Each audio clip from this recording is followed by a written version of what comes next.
अनुराग, बहुत शुक्रिया आपका तमाम जानकारी के लिए। इस वक्त दिल्ली के मुख्यमंत्री अरविंद केजरीवाल एक प्रेस कॉन्फ्रेंस कर रहे हैं, सीधे रुख करते हैं। पानी में चला जाएगा और उस पानी से बाकी सबको हो जाएगा। 100% सबको। आप सोच सकते हो कि कितने बड़े स्तर के ऊपर कोरोना फैल सकता है।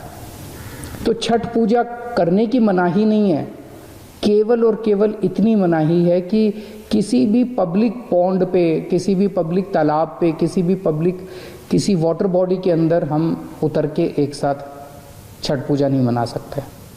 अपने अपने घर में मनाते हैं ना इस बार छठ पूजा। अपने अपने बात तो दिल से भक्ति करने की है, अपने अपने घर पे मनाएंगे। और यही सोच के कई सरकारों ने पब्लिक पॉन्ड में, पब्लिक वाटर बॉडी के अंदर, पब्लिक पानी की किसी भी उसके अंदर छठ पूजा मनाने के ऊपर गुजरात सरकार ने सूरत में, अहमदाबाद में पाबंदी लगाई है, मुंबई में पाबंदी लगाई गई है, हरियाणा में पंचकुला में पाबंदी लगाई गई है। तो यही सोच के लगाई गई है। मैं क्यों चाहूँगा कि छठ पूजा धूमधाम से ना मना पाए लोग? हम क्यों चाहेंगे? हम तो चाहते हैं कि सब लोग धूमधाम से मनाएं।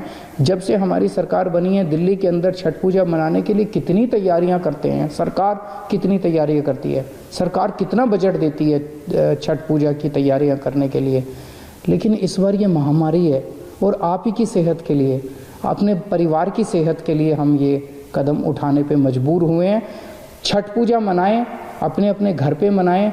बाहर एक साथ किसी भी तालाब या किसी भी ऐसी वाटर बॉडी में एक साथ ना उतरें, क्योंकि अगर हम उतरे तो सबको एक साथ कोरोना हो सकता है। और मेरी फिर से विनती है, छठ पूजा बहुत पवित्र त्यौहार है, कोरोना बहुत बड़ी महामारी है, इस पे राजनीति मत कीजिए। आज की डेट में दिल्ली में 7,461 बेड, लगभग 7,500 बेड अभी अवेलेबल हैं। दिल्ली सरकार के अस्पतालों में, केंद्र सरकार के अस्पतालों में, प्राइवेट अस्पतालों में मिला के 7,461 बेड अवेलेबल हैं। लगभग 446 आईसीयू अभी अवेलेबल हैं। 450 के करीब मोटा मोटा मान लेते हैं आईसीयू अवेलेबल हैं। और सरकार ने आज कुछ अहम निर्णय लिए हैं बेड, कोरोना के बेड बढ़ाने के लिए और आईसीयू बेड्स बढ़ाने के लिए। अभी पिछले हफ्ते हम लोगों ने कोर्ट की इजाज़त के बाद लगभग 30-32 अस्पतालों के 80% आईसीयू बेड्स हमने कोरोना के लिए चिन्हित कर दिए थे। अब ये ऑर्डर आज दिल्ली के सभी प्राइवेट अस्पतालों के ऊपर लागू किए जा रहा है कि दिल्ली के सभी प्राइवेट अस्पतालों के 80% आईसीयू बेड्स कोरोना के लिए रिज़र्व किए जा रहे हैं। इससे हमें उम्मीद है कि लगभग 300 से 400 और बेड्स प्राइवेट अस्पतालों के अंदर उपलब्ध हो जाएंगे।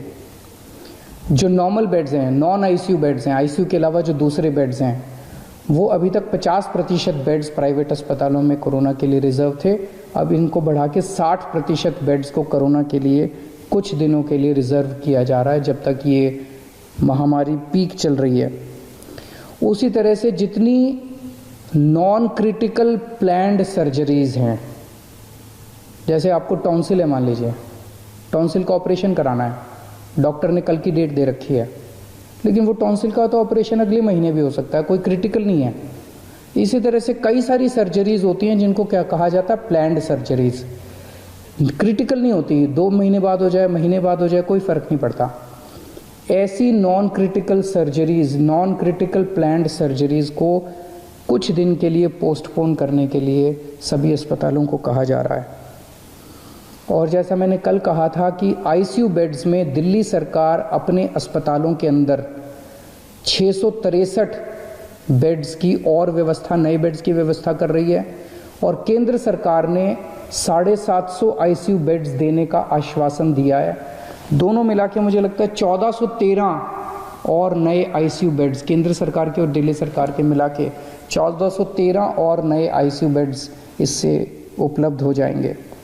मैं अपने सभी डॉक्टर्स का और कर्मचारियों का शुक्रिया अदा करना चाहता हूँ, उनको सैल्यूट करना चाहता हूँ। उन्होंने जिस तरह से न केवल मेहनत की है उन्होंने सूझबूझ के साथ जिस तरह से दिल्ली के अंदर कोरोना का मैनेजमेंट किया है, ऐसा मैनेजमेंट दुनिया के बड़े बड़े देशों में और दुनिया के बड़े बड़े शहरों में नहीं देखा गया। जिस तरह से हमारे दिल्ली के डॉक्टर्स ने और कर्मचारियों ने जिस तरह का शानदार मैनेजमेंट किया है। मैं आपको एक छोटा सा उदाहरण देता हूँ। न्यूयॉर्क के अंदर, न्यूयॉर्क अमेरिका में है, अमेरिका कितना एडवांस्ड देश है।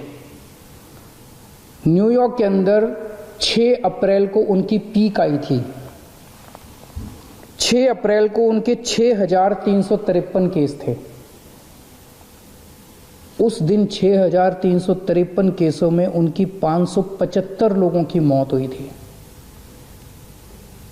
और जो वीडियो आ रहे थे वहां से कि कॉरिडोर में पेशेंट्स पड़े हुए हैं, बेड्स अवेलेबल नहीं है, अस्पताल के बाहर सड़क के ऊपर पेशेंट सब पड़े हुए हैं, वेट कर रहे हैं कि जब बेड खाली होंगे तो हम अंदर अस्पताल के अंदर जाएंगे।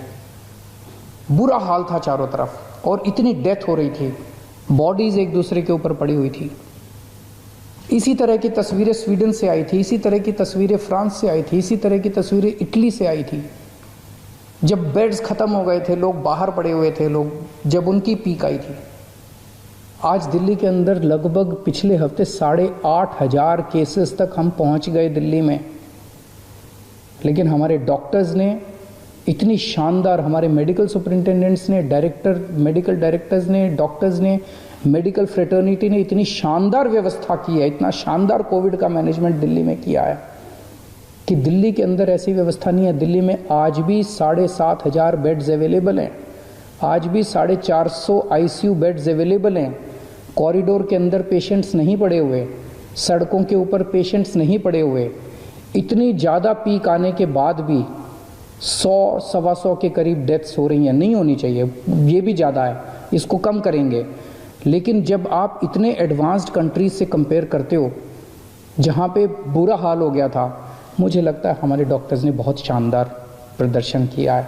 इन सभी डॉक्टर्स की ये समय है हम सब पीठ थपथपाएं। अगर कोई भी आपको डॉक्टर मिले, कोई भी नर्स मिले जो कि कोविड के लिए काम कर रहा है, उसकी एक बार पीठ थपथपा देना, उसका शुक्रिया अदा कर देना, ये बहुत ज़रूरी है। मैं अभी एलजी साहब के पास गया था मिलने के लिए। मैं एलजी साहब को सारी कोरोना की जो दिल्ली की परिस्थिति है उससे उनको अवगत करा के आया। हम दोनों ने माना कि दिल्ली के अंदर जहाँ दिल्ली में बहुत सारे लोग मास्क पहन रहे हैं, लेकिन कई लोग अभी भी मास्क पहनते नहीं हैं। तो लोगों को मास्क पहनवाने के लिए कई बार जब कहने से बात नहीं बनती तो फिर थोड़ा सा टाइट करना पड़ता है। तो फाइन अभी 500 रुपये था, इसको बढ़ा के 2,000 रुपये फ़ाइन किया जा रहा है कि जो मास्क नहीं पहनेगा उसके ऊपर 2,000 रुपये का फ़ाइन लगाया जाएगा। मेरी सबसे अपील है, इस टाइम मैं दिल्ली के सभी लोगों से अपील करना चाहता हूँ, जितनी सामाजिक संस्थाएं हैं, जितनी धार्मिक संस्थाएं हैं, जितनी पॉलिटिकल पार्टीज़ हैं। आज मैंने पॉलिटिकल पार्टीज़ को भी यही कहा, मैंने कहा कि आप अपने सारे कार्यकर्ताओं को सड़क पे उतारिए और उनको मास्क दे के भेजिए कि वो मास्क बांटे। कोई अगर सड़क के ऊपर मिले जिसने मास्क नहीं पहना हुआ, जितनी धार्मिक संस्थाएं हैं उनसे भी मेरी यही निवेदन है, सबको मास्क बांटिए। अगर आपने मास्क पहन लिया, आपके कोरोना होने के चांसेस बहुत ज़्यादा कम हो जाते हैं। तो मेरी सभी संस्थाओं से, धार्मिक संस्थाओं से, सामाजिक संस्थाओं से, पॉलिटिकल पार्टी से सबसे निवेदन है कि अपने अपने कार्यकर्ताओं को मास्क दे के सड़क पे उतारिए कि वो मास्क सबको बांटे कि सब लोग मास्क ज़रूर पहने। अगर आप मास्क पहन लेते हैं तो आप कोरोना से काफ़ी हद तक बच सकते हैं। और अगर आप किसी को मास्क पहना देते हैं तो आप ये सोचिएगा कि उसको कोरोना से बचाने का आपको पुण्य हो गया। एक आदमी को आपने कोरोना होने से बचा लिया, इस बात का आपको पुण्य हो गया, इस बात का आपको सुकून मिल सकता है। नमस्कार। तो दिल्ली के मुख्यमंत्री अरविंद केजरीवाल को आपने सुना, उन्होंने अपनी प्रेस कॉन्फ्रेंस की शुरुआत छठ के साथ की। उन्होंने कहा कि छठ पर राजनीति करने की जरूरत नहीं है, महामारी का वक्त है, ऐसे में बाहर निकल के अगर आप छठ पूजा करेंगे तो महामारी का खतरा और बढ़ सकता है। साथ ही उन्होंने ये भी अपडेट दिया कि दिल्ली के अस्पतालों में कितने बेड्स इस वक्त हैं और मास्क पहनने की अपील करते हुए एक बार फिर से नजर आए। फिलहाल हम रुक रहे हैं एक छोटे से ब्रेक के लिए। ब्रेक के बाद देखिए बंगाल के कूच विहार में आज क्यों हुआ सियासी बवाल।